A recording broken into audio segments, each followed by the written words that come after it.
In 1787, the United States of America had a name, and it had a flag, yet many things were missing to make it a true nation. There was no president, there was no central court system, neither was there a U.S. Army or Navy. There was no Senate or House of Representatives, only a weak Congress. Congress could pass laws, but it could not enforce them. For instance, Congress could charge taxes to pay off war debts, but it had to rely on the goodwill of the states to pay up. People's loyalty to their state made it hard for them to think of themselves as Americans. During the Revolution, George Washington asked soldiers from New Jersey to swear loyalty to America. What an odd request. They said that New Jersey was their country. Loyalty to one's state was rooted in history. The 13 colonies had been settled at different times by different groups of people. Each state developed its own way of life, often with its own religion and customs. Strict Puritans had settled New England. Peace-loving Quakers founded Pennsylvania.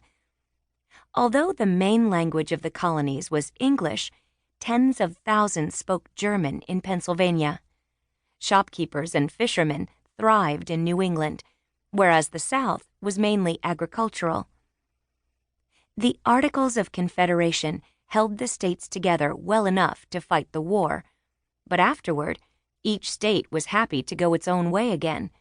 Soldiers returned home, and each state got busy creating its own constitution and electing its own leaders. But what about being a country? Some leaders, like George Washington, James Madison, and Alexander Hamilton, wanted the United States to be a strong nation with a solid central government, one that would oversee all the states. These leaders were called nationalists.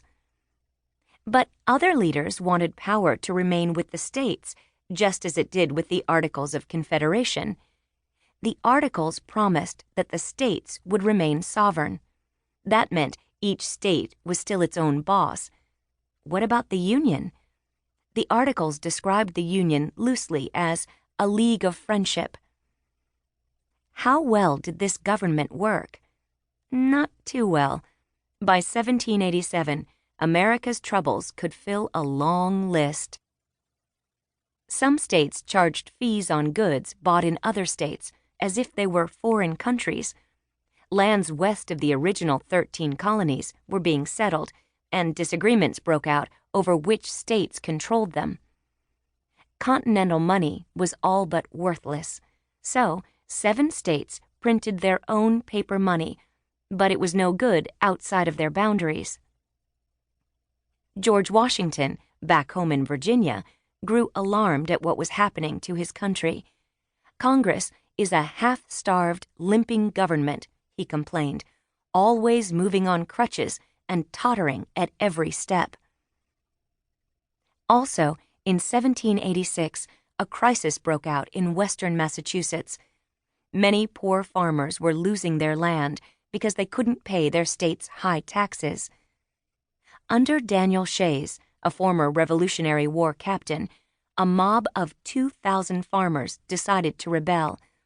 They marched to Springfield, armed with axes, pitchforks, and old muskets.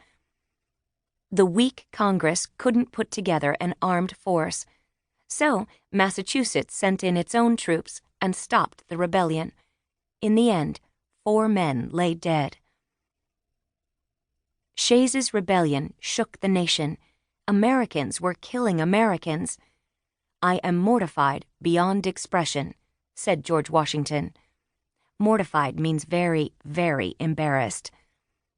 Alexander Hamilton had this to say: "There is only one remedy, to call a convention of all the states, and the sooner the better." If the government wasn't made stronger, it could fall apart. Even Congress agreed that the Articles of Confederation needed changes.